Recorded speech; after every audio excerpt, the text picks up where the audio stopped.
दोस्तों, आज हम पढ़ेंगे systemic circulation. The flow of the blood from the left ventricle various part of the body and back to the right atrium of the heart is called the systemic circulation. यानी रक्त परिसंचरण वह परिसंचरण है जो लेफ्ट वेंट्रिकल से निकलकर दोबारा राइट आर्टरियम में आ जाता है।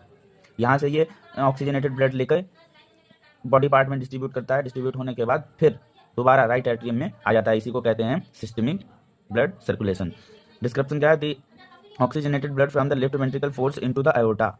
ऑक्सीजनेट ब्लड होता है वो लेफ्ट वेंट्रिकल में दबाव डालता है, यहाँ से यहाँ आता है, फिर the arterioles and finally comes into the blood capillaries, और यहाँ से होते हुए ये आर्ट्रियोल में डिवाइड होते हुए कैपिलरीज में पहुँच जाता है।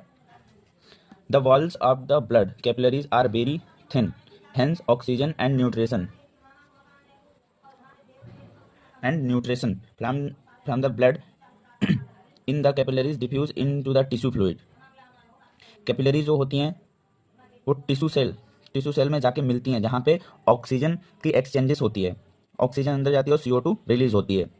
From the tissue fluid diffuse inside the blood in capillaries and blood becomes deoxygenated impure. और फिर से यहाँ पे डिफ्यूज होने के बाद ब्लड फिर से इम्प्योर हो जाता है और CO2 को लेकर वापस वेन से होते हुए SBC मतलब सुपीरियर वेना केवा और इन्फीरियर वेना केवा से होते हुए ये राइट आर्टरियम में दोबारा पहुंच जाता है। A number of capillaries unite the from venules which collect deoxygenated blood which is then carried by the veins toward SBC and IBC। Then यानी कई सारी कैपिलरी से मिलकर वेनुअल बनते हैं जो कि डीऑक्सीजनेटेड ब्लड को एकत्र करते हैं और वेन के सहारे सुपीरियर वेना केवा और इन्फीरियर वेना केवा यानी सुपीरियर और इन्फीरियर दोनों के माध्यम से होते हुए ये राइट एट्रियम तक पहुंच जाता है।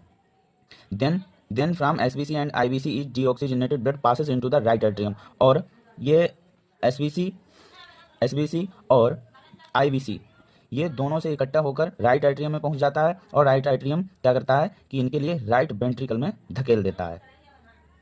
This cause of blood from the left ventricle to right atrium is known as systemic circulation, greater circulation.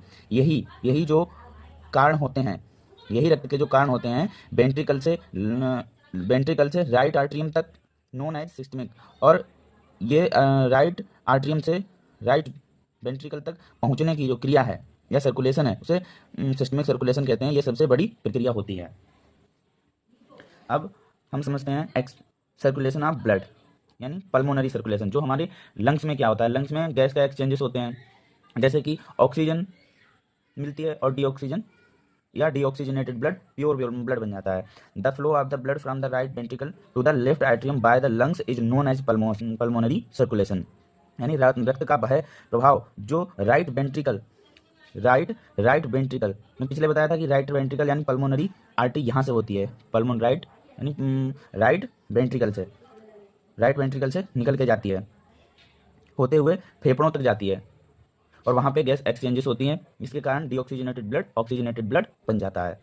The description क्या है? द डीऑक्सीजनेटेड ब्लड या impure blood from the right ventricle is forced into the pulmonary artery which divides in the right and left pulmonary artery carrying blood toward right and left lungs respectively.